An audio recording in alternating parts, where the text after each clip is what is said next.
The MTG podcast is a virtual space for women and men in the tech and creative industries. Tune in as we put it all on the table, sharing authentic life truths as we sustain and empower each other in search of our tribe. We're more than a designer. We're more than our name badge. We're more than the work we produce. Welcome to the More Than Graphics podcast. We're that tribe.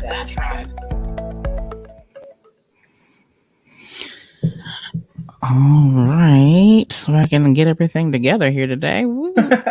What's up? Hey, I'm real greasy today, apparently. I didn't even realize. Oh, Lord. We got you. Yeah, what's up, everybody? Welcome to the More Than Graphics podcast, Star Wars / Mother's Day edition. Woo woo! Happy Star Wars Day, everybody! If you're out there in the world, yes. Feel free to let us know that if you're celebrating in the comments, or just say hi in the comments. We'd love to hear from you. Y'all, we just doing the things today. I wanted to kind of jump and do this kind of special rendition just because we're so close to Mother's Day. I figured this would be like the best time. What better analogy of motherhood than the Force itself? Yes. So it's a force, all right. As they say, ain't no hood like motherhood. So I definitely agree with all the sentiments of celebrating all things Star Wars Day today. So I'm pretty happy. If you don't know who we are, I'm Danielle. And I'm Cicely. And we just do some like cool conversations around women in tech and women creatives in this space. We kind of want to be seen as that safe place for women, especially women of color in this realm. But we're really all about today just celebrating moms. And there's a big portion of women in tech and women creatives that are moms. Whether you claim that title of a creative by just being the art school teacher or the art teacher at home, whether you claim being the STEM teacher at home with the blocks and the Legos, or just being an actual person in tech with the name badge and things. We just want to celebrate all the things, all the hats that we as moms wear. That's a huge thing. So I'm just happy that one, I could be here, I could share, I could do some things that we could just kind of share in general, some testimonials about motherhood, and really just kind of lift you guys up. All of you ladies out there who are listening, like just feel that encouragement. Maybe you're on your last leg. Maybe this Mother's Day isn't the best or most rewarding feeling in the world. I am with you 110%. I think this year is my year to like, yeah, I'm with it, but I'm like, yeah. Yay. Yeah, exactly. It's almost like that white flag of surrender, right, Cicely? I'm here. Oh, anywho. But I really encourage, again, all of us to kind of, stand firm in our truths and our affirmations of being good people in the world and nurturing other good people in the world. So, Cicely, what's good in your world? Just so much, as always a lot of things going on. What's really bad is I didn't even realize that this weekend was going to be Mother's Day. So how bad am I? And I'm just not big about celebrating Mother's Day for myself, just because it's always like I'm, lucky enough, blessed enough to have my mother and my grandmother still here, my mom and my mom's mom. So I make Mother's Day more about them and it's less about me. Yes. To me, I take the time to do the things I need for myself every other day of the year. So it doesn't have to be Mother's Day for me to, celebrate. So I take the time and spend with my mom and my grandmother. And I have aunts and stuff that I see as well. So that's kind of what Mother's Day is about for me. So it's not so much celebrating myself as a mom, but more about celebrating the mothers in my life. So. Ooh, I love that. I think a lot of people are in the kind of the same boat as you, Cicely. They're in a place where they just want to celebrate that legacy, right? Celebrate the women that's come before them in some areas. And kudos to all the ones who are definitely kind of following that realm. I definitely am doing more of a self rah mom thing. So, if mom wants to sit here and be chill, I honestly DoorDashed wine for today. I will get it after this podcast. So it's just I'm treating myself today. I am treating absolutely myself. It's treat yourself, and that's what I love. And like I said, I'm not taking just one day. So I reserve the one day for me to celebrate the other moms in my life, but it's the other 300. I'm gonna say 363 because I don't count Liam's birthday because, his birthday, we're big on birthdays in my family. So your birthday is actually your day. But the other 364 days, sorry about you. Mom's out here doing stuff, doing things, being happy. That's where it's at. I just feel like that's the force, right? Like defining what is that? What is motherhood? It's a force. It's the force. So we talk a lot about, Star Wars and doing all things. And there's so many analogies to motherhood in Star Wars. There's so many analogies to the types of characters that are portraying mother-like characters in this whole universe. I don't want to say just film because it's obviously a series of like what we're going to 8. We're moving on to it's going to be a 12-part series eventually. So I'm just kind of really interested in knowing, like, for us as moms, what is the thing that's keeping us going in some areas to kind of maintain ourselves. And I think too, in a lot of ways, like what I hope that women out there are doing is they are, kind of speaking those truths to each other, right? They look in the mirror and they say, I'm going to do this again. Every day. Look here, I'm gonna do this again. Also, the other area, the joy that comes from being a mom. I mean, Cicely, you and I both can attest to the beauty of being a mom, but also being a creative and being in that tech space as well, and how it takes almost the culmination of both, right? It takes a little bit of both parts to kind of keep our kids going. Absolutely. And keep ourselves sane. I was gonna say keep ourselves going. And that's one thing too. I've always applauded moms who have the ability to stay at home. Like I always said, if I had the ability to stay at home, I would stay home for probably the first 3 or 4 years. But then after that, I'm too much of a busybody. I'm too antsy. I would have to go do something else. Not to say that being a mom is not enough, but for me, like I've always, and I guess this comes from being a mom at a young age. Like I became a mom at 21, like literally shortly after my 21st birthday. So I spent most of my 21st year of life pregnant.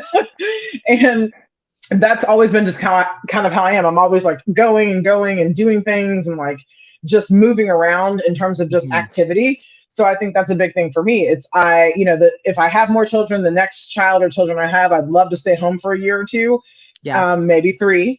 And but then after that, I'd want to go and do something else. And I can still, you can still pursue your dreams while being a mom and while being at home with kids.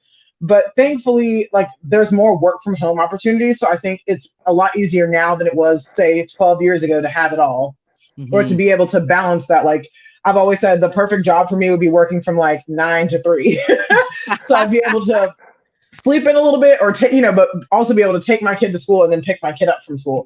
So I'd only work that little 6 hours and I'd be able to come home, pick them up from school, do homework, get dinner ready, and then get ready for the next day. So working like a 25 to 30 hour work week, but getting paid like I work the 40 would be my absolute dream. So I can, still have my career, but I can still do mom things because I feel it's very important. If it's important to you, it's very important to have both. And I need that balance. I need to feel a purpose outside of being a mom, but I also really enjoy being a mom as well. So I think finding balance. Like I don't just want to be mom 100% of the time, but also if you have kids, I can't just be Cicely 100% of the time either. I have to find, a balance, which is as they get older, I feel it's a little bit easier, which you can attest to, I'm pretty sure in some ways, because these preteens and teenagers be wild in these streets. But in some ways, when they get older, it's easier for us to find ourselves and kind of get back to ourselves. But definitely those first 4 years, 5 years, right before school starts, you're very much consumed with your child, which is a wonderful thing, but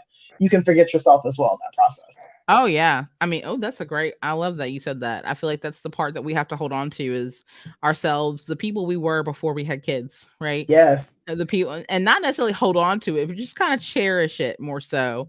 Yes. It's not necessarily a hold on lingering because the people that we were probably before kids are not the people we want to be with kids. Exactly. Yes. I mean, there's, parts of us that we want to keep, but then there's lots of things that 12 years ago, Cicely, we don't need that anymore. So right. 100% agree. That's me. I'm just like, ooh, no, not exactly. Not all the things, just the good parts, right? Just right. The cliff notes. Right.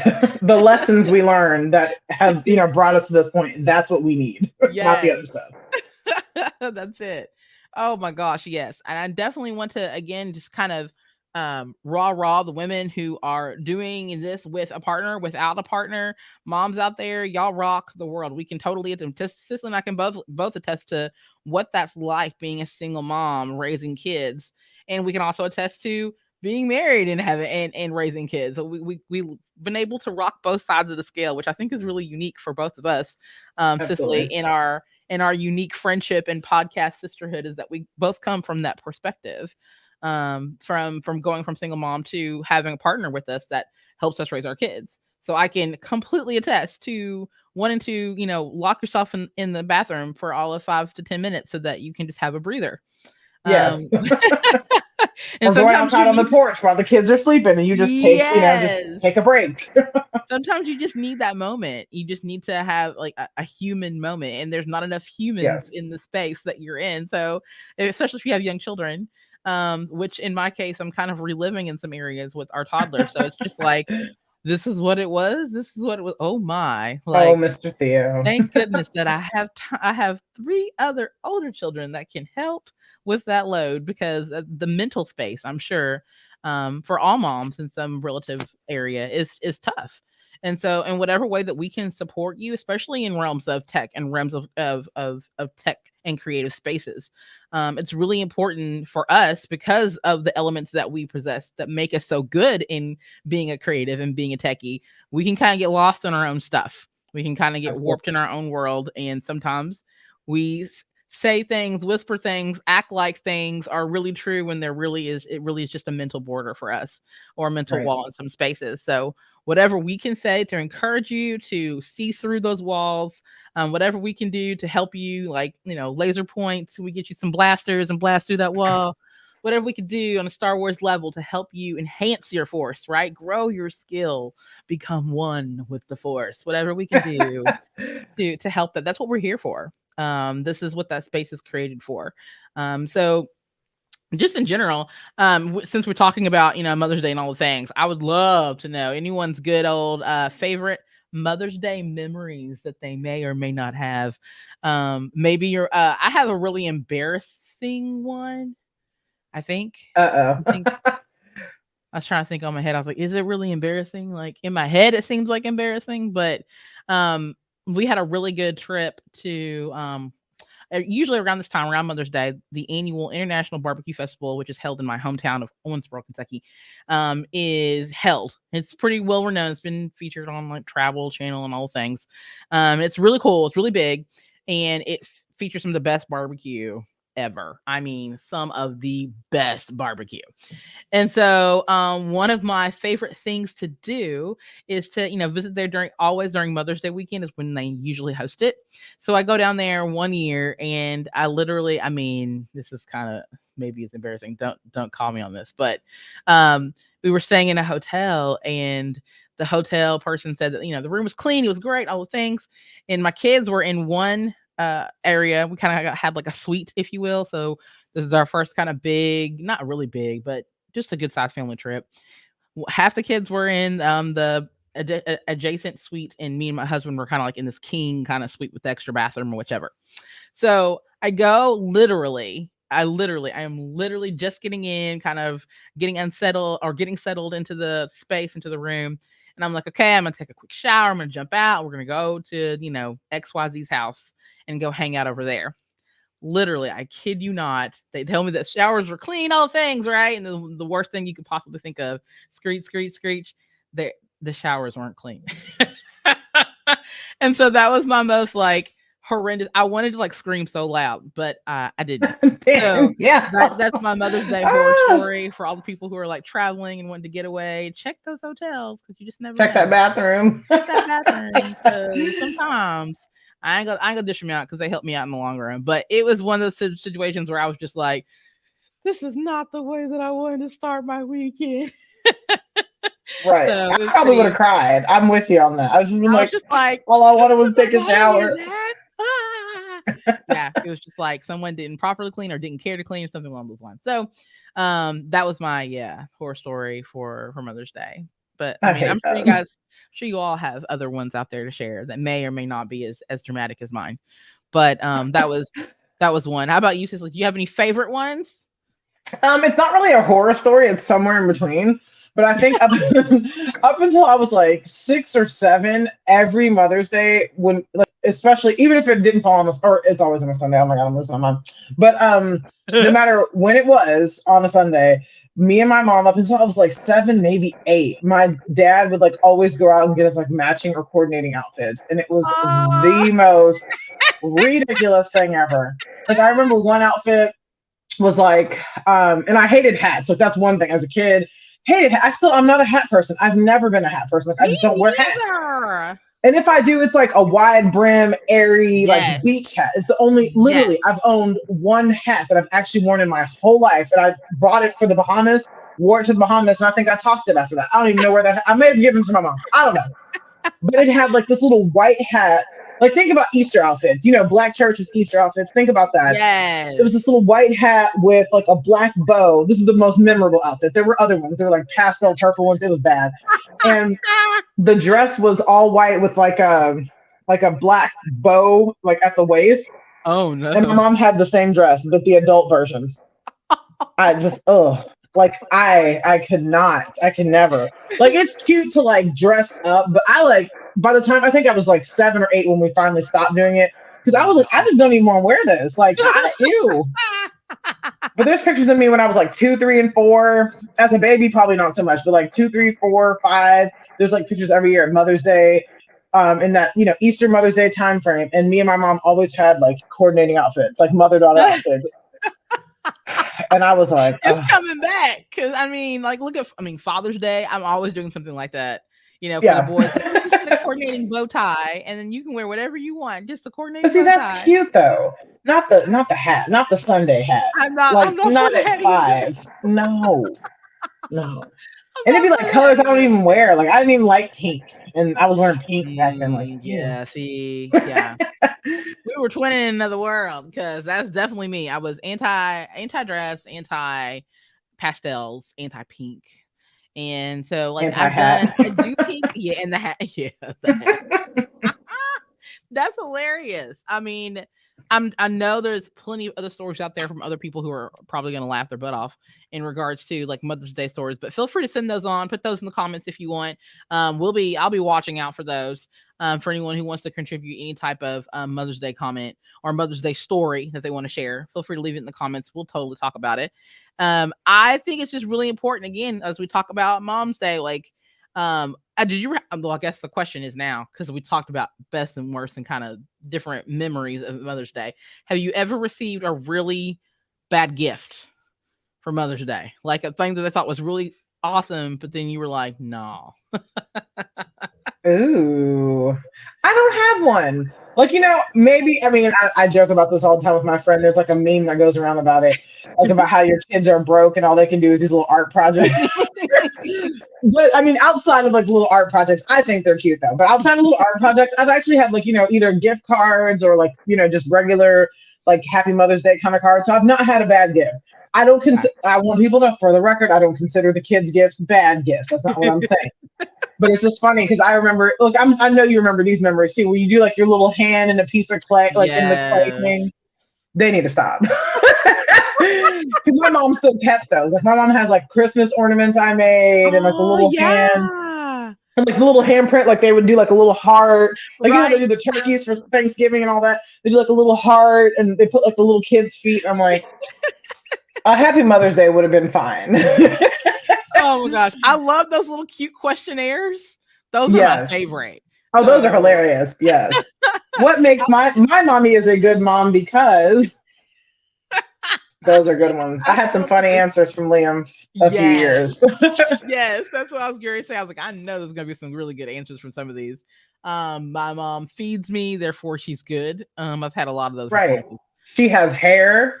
Yeah. That's been one. She likes to cook. She cleans. I'm trying to think of like some of his through the years. She smells good. That was one. Oh, that's golden. It's the only reason you're a good mom. You actually smell good. That's it. You don't do anything else. You just smell good. Oh my gosh. Yes, I have several from the boys. Like several. Like I'm pretty sure that I've kept over the years, as they had no idea that I probably kept. Just things that they've had from like daycare or pieces they've made in the early kindergarten, first grade. That's so pieces, funny. stuff like that are just so funny. And it's the candidness, right, of these kids. It just makes us Yes. want to love them more, if not extra, extra hard. So we'll get better answers maybe next year. Right. Maybe I'll try being a better mom. Right. Since all I do Right. is clean. I saw something where, like, they share it on Facebook and it's like, my mommy yells at me and calls me names. And it said something about like my favorite thing about mommy is like, she cooks me food, but sometimes she yells at me and calls me names. And I was like, oh. Oh, I love moments like that. I think those are so precious. And kids say the darndest things, right? So I'm just I'm right. They be pushing some buttons. I think I'm definitely gonna have my kids do one at their age now and see what they say. Just because it'd be kind of fun to compare answers from my mom feeds me and clothes me to my mom does whatever they're gonna say now. Yeah, exactly. I dare hold my breath on some of the things that they may say now. So I'm telling you, these teens, they out here. They're wild and crazy. Yeah, they out here. So so maybe you can relate to us having to raise some teenagers and some kids. Maybe you cannot, but I definitely want to at least put out there to the world that mothers are a force to be reckoned with. We do so much for maybe some of the simplest of things, like love and compassion, and maybe even a little bit of humility. We do so much for the people that we love and nurture on so hard. And I think it's really important that, we have a moment, if not a whole year, to celebrate who we are and what we do and what we offer. Depending on where you are, motherhood is like a year-round celebration. So, Absolutely. I mean, I want to keep celebrating myself as much as I possibly can. Amen. And that very much ties into like the celebration of motherhood worldwide. To me, very much ties into like how motherhood is seen in the workplace, especially in other countries. So like a lot of people know this, that the United States doesn't have any sort of set federal mandatory maternity leave or any sort of benefits that they have to do. But I see worldwide, like it's such a good, like, they say, oh, we celebrate mothers, we love moms, and we love kids. And they truly do, because they're taking the time to say, you can have, I think the minimum that I've seen in any other country is 6 months, but I think the standard is like a year, year off for maternity leave.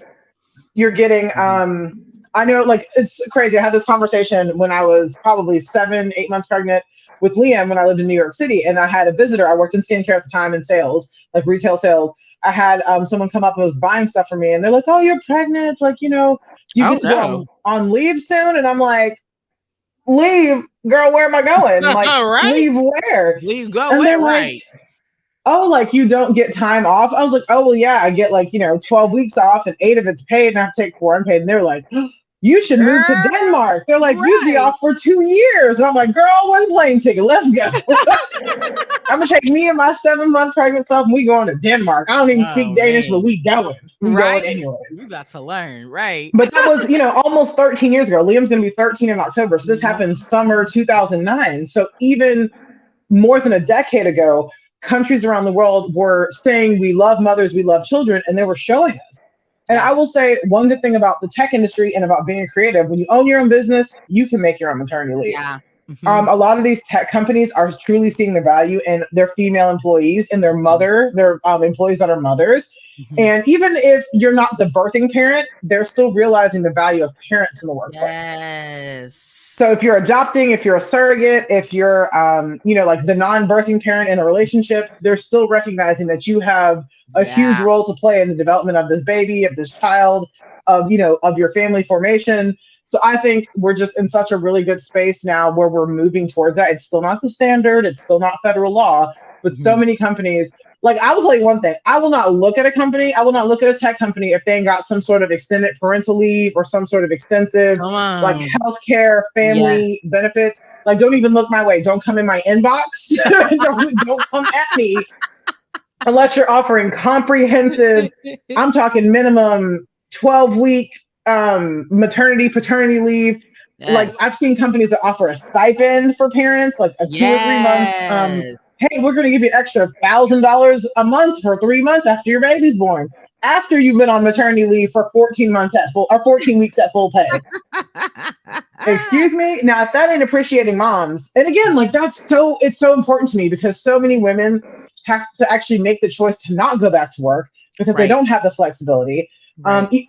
I'd say women with partners, because those of us who didn't have partners, I was a single parent when I gave birth to Liam. I had to go back to work. I did not have a choice. Right. I couldn't have lived. I couldn't have supported myself. But if I'd had a safety net like that, to know that I'm going to get full pay for 14 weeks, to know that even after I come back to work, I'm going to have $1,000 a month. I mean, in the United States, $1,000 a month ain't even going to cover daycare, but that would have been a very big help, right? Yeah, for sure.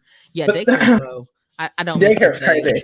No, ma'am. And that's one thing. I was like, daycare ain't for me no more. So when the time comes and I have another child, I will be at a work from home job again, in a job and even a job I have now. It's so awesome. I see, we don't really get on video very much, but we could be having a video chat like, hey, I have to ask someone a question. Do you mind to hop on a 15-minute call for a second? There'll be a mom breastfeeding her baby, or the baby will be, goo goo guying up in the camera. And I'm like, hey, Thomas. And that's a beautiful thing. And just think of like 10, 20 years ago. I mean, probably 5 years ago in some places, that would have been unheard of, so unprofessional. Like, don't bring your baby to this meeting. Like, how dare you? And if we're in like a team meeting, she'll just put herself on mute, or she'll turn the camera off. Nobody has anything to say about it. Yeah. And it's just a beautiful thing. Like, I'm like, you know what? I'm where I'm supposed to be. This is the place. Places like this that foster that time with your baby, that literally, as long as you're getting your work done, the baby can work too. He can be on the laptop. We don't care. Exactly. Yes. And I think that's so important. It's so important. Yeah, right on. I mean, I am right there with you. This is exactly how Team Octane functions on the same level. So it's one of those situations where there's moments where I have meetings with clients and they are fully aware that there's my toddler running around in the front or behind, or trying to get my attention in this back corner back here. And then other times he's sitting in my lap during the team meetings because I need to still give out direction on some areas, and I'm sitting here with Theo, and Theo's just sitting here trying to, do his normal thing, eat my mic, and I was gonna say, grab the mic, climb on top of my chest, or climb on top of my shoulder. So I just think it's really interesting how it's becoming more and more a commonplace for children to be in and out, young children to be in and out of the space. Now, yes, I think we still have, again, like you said, ways to go. Yes, to be seen as that, but I definitely think that there's more leg room for that now. I have staff members currently that do the same thing. So occasionally, if it's not me, it's a staff member that has their son or daughter in the space as well, and they'll come to the mic and poke their little head in and say hi. But once they get that attention, it's like, okay, mom can work now. So I really appreciate that we're getting to a place where that is becoming more common. There's so many other things that you had said earlier in this conversation as well, in regards to just children and motherhood and being able to work in spaces. So I'm again not continuing necessarily the exact same conversation, but just kind of appreciating the fact that we can be moms and the coworker and the boss and the plus one, or whatever it is that we need to be. It can be mom plus something else. And that's becoming more and more recepted by the world a little, be more appreciative of us in that space a little bit better. But I also feel like too, we ourselves are becoming more empowered by the idea of being mom and something else. So I like that too. And then shout out to the moms who are choosing to invest in their household more so than a job. And that's cool too. I think that is something that more women have become more aware of, that it's a powerful choice to make. It is a power play. You can figure out whether or not you want to do that at home or do that at home and elsewhere. So I love the fact that we're being more diverse in how we want to spread our motherhood around. And I love that you said that. Like, and as long as you're nurturing your child and children, you're taking care of yourself and you're doing what's best for your family, there's really no wrong way to be a mom. Yep. I've seen so many different family situations where, like, from the outside looking in, I'd be like, you know what? I'm not sure if that would work for me, but I see it working for the people who are doing it, and their kids are thriving because of it. They're thriving. I've seen parents where, mom actually takes a backseat and is like, hey, I need to get myself together. So if in a relationship where the parents are maybe not together, the child or children will go live with dad for a little bit, like full time, and mom will be able to take the time to finish college or to launch her career or to, do the things she needs to do to be financially and financially straight, or just straight as a person, as a human, right? Because we got to take care of ourselves. We got to have our house in order order to pass that stability on to our kids. So I've seen that situation, and then I had to check myself, because I was like, dads do that all the time, and no one ever says anything. Like, dads can be gone. Like, I told Danielle, like, we talked about this a little bit, maybe a few podcasts ago, probably off the podcast as well, that when I left to go to North Dakota for 2.5 months, that I felt like some sort of guilt at first, because I was like, I'm leaving my child behind. I'm like, girl, you're not leaving your child like destitute by himself to pay bills and, do things by himself. He was left behind with my husband and my parents. Like, he would go visit my parents, and, the dog and the cat were there. So I'm like, I'm not leaving my child. I'm doing this for our family. I'm doing this for myself. And I'm not leaving him behind. Like, boy was 11 then. He was 11. He was fine. He was fine. He was going to be all right. He missed me. I talked to him, called him, FaceTimed him every day, but he was in good hands. Like, it showed me that I can be a little more hands off too. Like, I think that took some of the pressure off of me having to be like, I have to know everything that's going on all the time. Because there'd be days like, I'd ask him how his day was. How preteens get, they don't even talk. Like, oh, it's fine. It was okay. It was fine. So I'm not even asking about the details. So I don't care. If you didn't brush your teeth, that's on you, boy. Like, I just don't care. You know what you're supposed to do. Like, hopefully you're taking showers, you're putting on clean clothes, but I'm not home, so I don't care. Like, that's, I wasn't worried about the things that I would normally be policing and tracking and looking after when I was home. It allowed me to loosen the reins a little bit and to, like, be more, I don't know what the word is. I guess a looser in my parenting. Like, I didn't have to have such a tight grip on everything. Everything wasn't scheduled out like, okay, he's got to do this, I got to go here. I actually got to, take that time and do things for myself on my time. Imagine. I got to do nothing. I got to lay around in my underwear sometimes and do nothing. And it was a beautiful thing. And it, like, again, it proved that I don't have to be there all the time. Like, that dad can, stepdad, dads of all, family situations, other people other than mom can help take care of the kids. Yes, girl, it's not just mom. Yes, it's not just a partnership. I love that. Yes, it's a tribe. It's a community. It's a group effort, right? Yeah. So I got to remove myself from the group. I got to not remove myself, but I got to get to the outer circle and not be in the inner circle for 2.5 months. Okay. It was very nice. I got to be like back here while everybody else was up in there. I got to be. He was like third row from the back. Right. He was, instead of being in the front row from the front. Yes. Right, on stage. On stage. There you Instead of being on stage. Or behind stage. Yes, I love that. Yes. I love that. I love that. I think that's so important that we as moms learn to adapt in that level as well. Learning when to take the third row from the back instead of wanting to be on stage. Sometimes we do get in that place where we're like, oh, we have to. And there's some level of helicopter parenting on some level with that. But at the same time, as we grow and as our kids grow, we should be able to kind of be more hands off. That is not the case, obviously, in all of my cases right now. But it's one of those situations where I'm really looking forward to that season in life where I can step back and be like, look at the fruits of my labor. Look at it blossom and grow. And you said it. That's the caveat. Had Liam been Theo's age, would not have probably been able to do it with the same feeling. Like, I know Ryan would have been fine. It wouldn't have been a problem, but that would have been a lot for him. He basically would have been operating as a single parent because clearly toddlers, young babies need way more attention, way more hands on deck. My parents are older, so they don't have the energy to run around with toddlers and babies that are walking. So, I mean, he would have had, a toddler or baby, a dog, a cat, himself, work. We would have had to hire a sitter or take, put the baby in daycare. So there would have been a lot more consideration. But thankfully, Liam was older. So Liam, like I said, was 11 then. He turned 12 shortly after I came back home. Mm-hmm. So it was just a good time that worked in our family. And like I said, I know Danielle understands this because she has the kids that are older, middle school and up.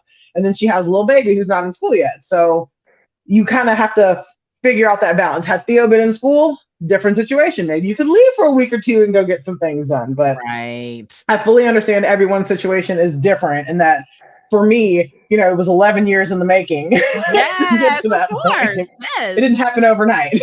Right. I know that's right. It definitely took a lot for me to think about wanting to leave. I didn't have the guilt. It was definitely more of a, oh no, girl, go. Like it was more of a, yes, my child at the time who was he was probably 18 months at the time.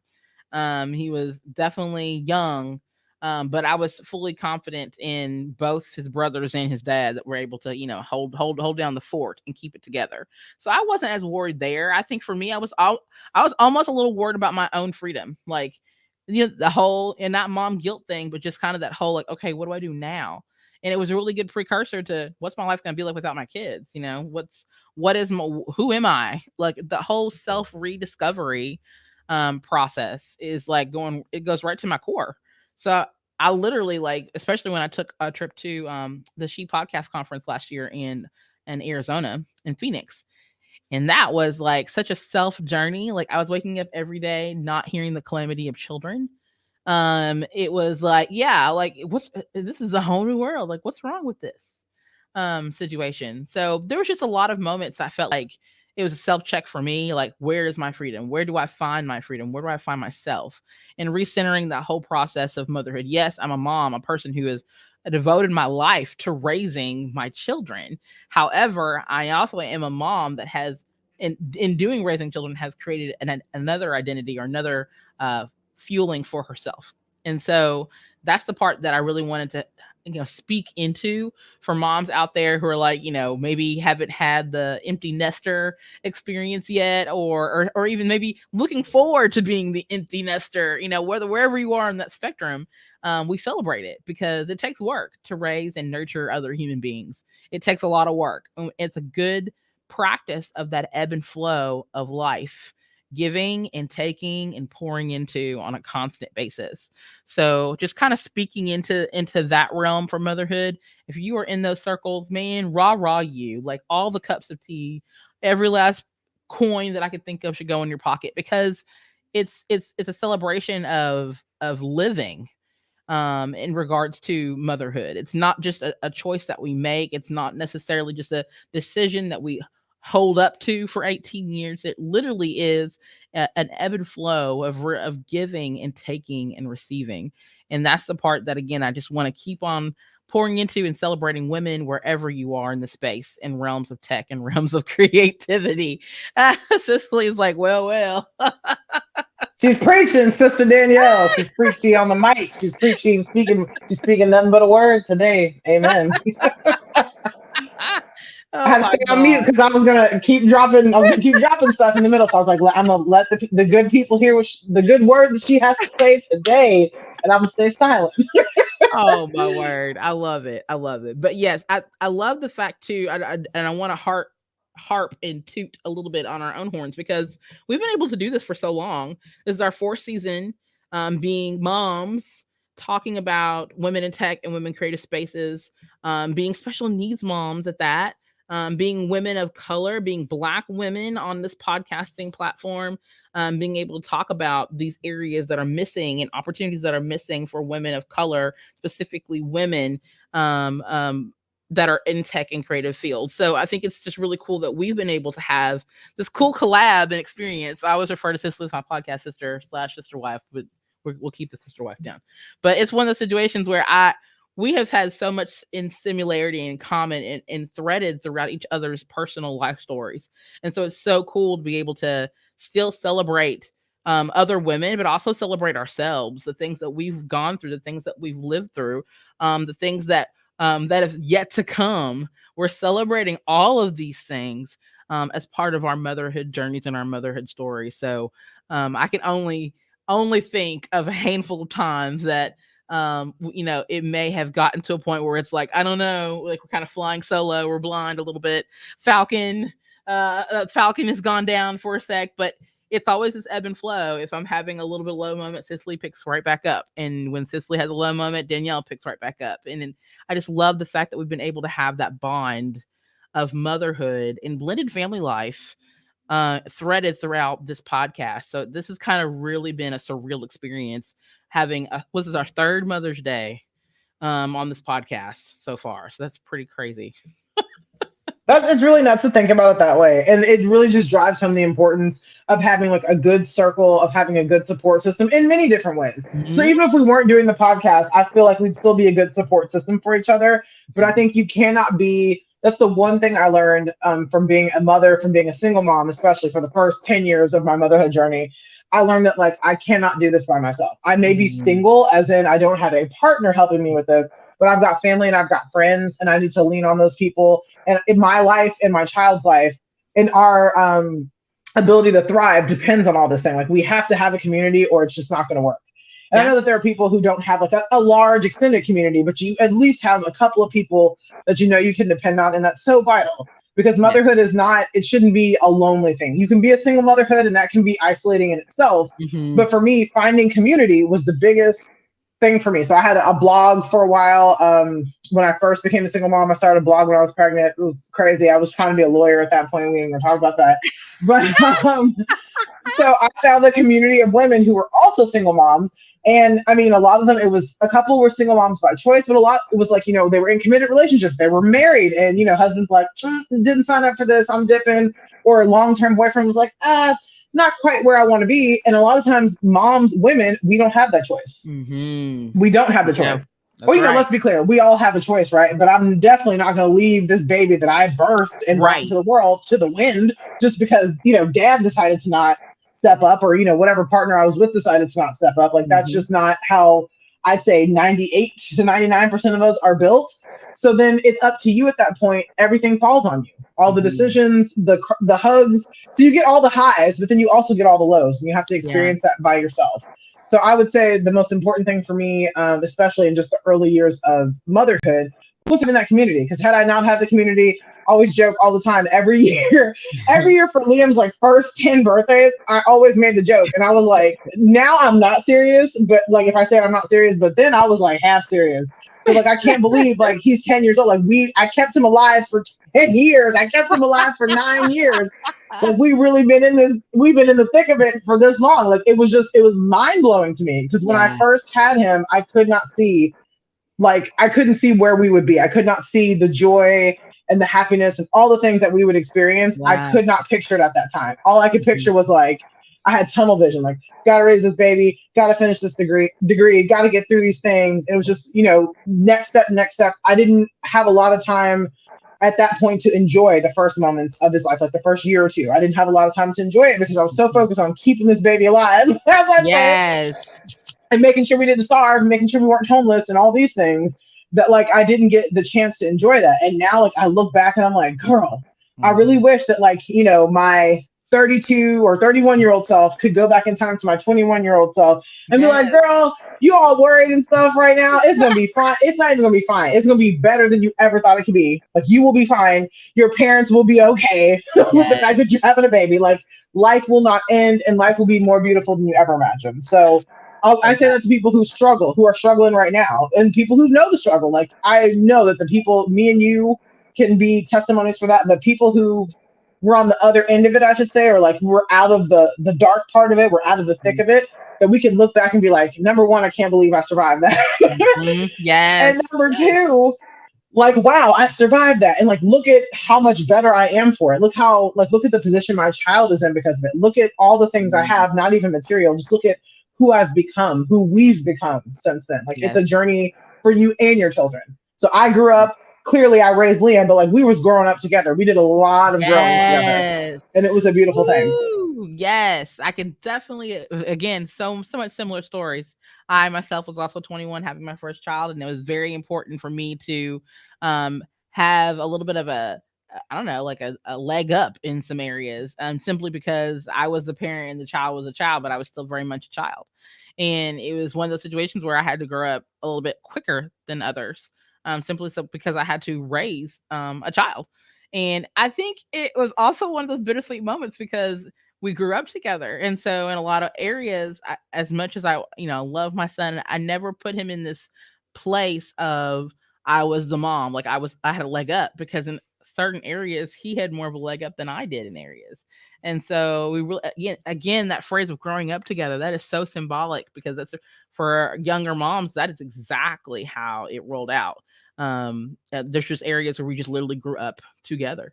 And I think it's so defining too, as we talk about, motherhood and the different shapes and forms that it comes in, to not necessarily point blame or point finger at ourselves.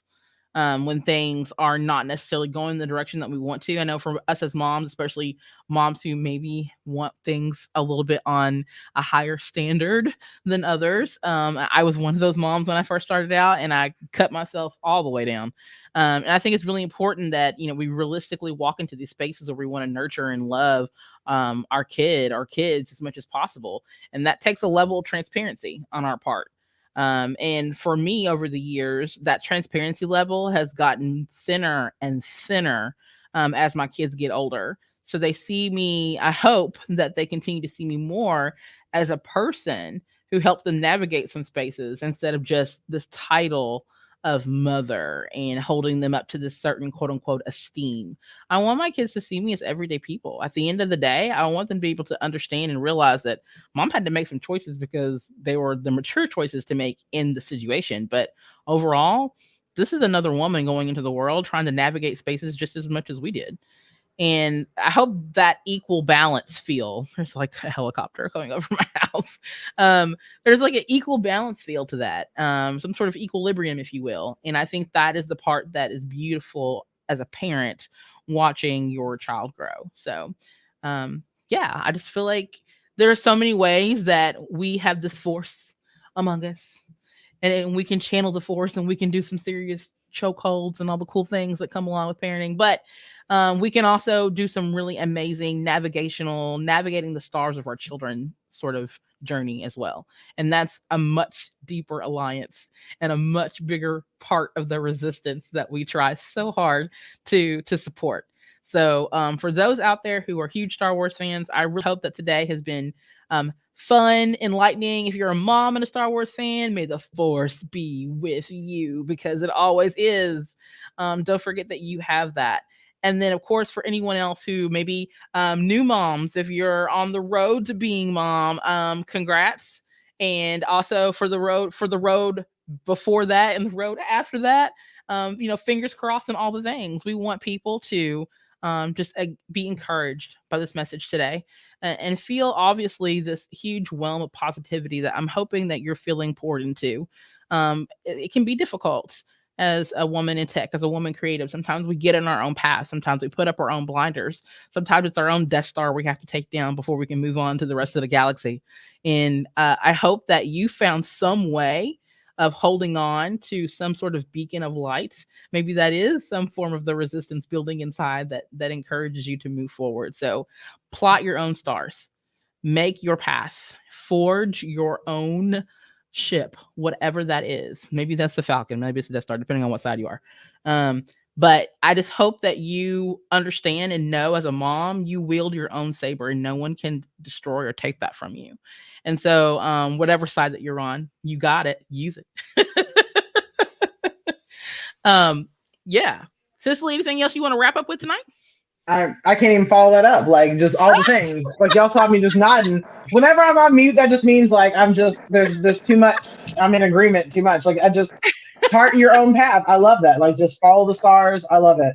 And like I said, I just think we can reiterate there's no one path to being a mother. There's no one path to mothering. There's no one path to motherhood, parenthood in general. Like, we each have to do what works best for us and what works best for our families. And that may not be something that works for me. That may not be something that works for Danielle. But as long as you are happy, your kids are happy, it works for your family dynamic, I say you do what you need to do. And like I said, just be easy on yourself. That's one good thing that, like, I think, especially as single parents, single moms, there's a lot of like doubt and a lot of like, oh my gosh, I'm doing so much wrong. And at the end of the day, I'm telling you, 10 years from now, 5 years from now, you will look back and just be like, you know what? I did the best I could with what I knew at the time. I didn't know what I didn't know. And when you know better, you do better. So that's all, like, that's the path that I'm on now, that any children I raise from now on, I will be better than the 21-year-old mom I was, because now, I'll have 12, 13, 14 years under my belt and I will know more. I will be a better person. I will be a more mature person. I will be more stable. I will be so many more things. Not to say that I wasn't, good to begin with, but I will be better. And that's all I care about, is just that being better and developing in a way that makes me a better person, that makes me, function better. Oh, okay. That makes you function better and just do better. That's all right. Look, she got excited. Y'all know what she was trying. I was like, oh man, that was gold. I was trying my best to keep up with the quotables. That's my favorite part. But I love this, and I want to be able to do. Obviously, we do this a lot more often. We actually do this already on Tuesday evenings at 7:30 on Clubhouse. Yes. So if you love this feel, you love this momentum that we're building, we're talking about, continue to have this conversation with us on Clubhouse. You can follow MTG More Than Graphics Clubhouse on the club on Clubhouse. It exists. We can definitely we'll be sharing all of that on our Facebook page. If you simply click follow for More Than Graphics on Facebook, and you'll get notification of when we actually do these on Clubhouse every Tuesday at 7:30 Eastern Standard Time. So I think this is pretty much a wrap. I mean, we've talked about every level of motherhood that I really kind of wanted to dive into. We did all the Star Wars analogies that I could think of at the time. I was going to write them all down, but then I was like, nah, I'm just going to wing it. That worked out great. But yeah, I really hope that all of you have, again, felt some sort of level of encouragement, support as being a mom, mother, auntie, grandma, neighbor, step auntie, whatever you want to call it. If you're nurturing someone, whoever that is, you're a mama. Whether that's a pet, a fish, a person, a duck. the plant babies. The plant moms. Hey, plant moms, I'm talking to you. Plant seeds. I mean, I love it. Do it. I'm so for it because this is what it's about. This is how we evolve into being better versions of ourselves. It's by taking that energy and investing it elsewhere. So on whatever scale or plateau that you are doing that on, we just encourage you and support you from all of us at MTG. But I wanted to wrap up the evening with just, again, encouragement and support. I encourage you to follow the More Than Graphics podcast. We're at mtgthepodcast.com.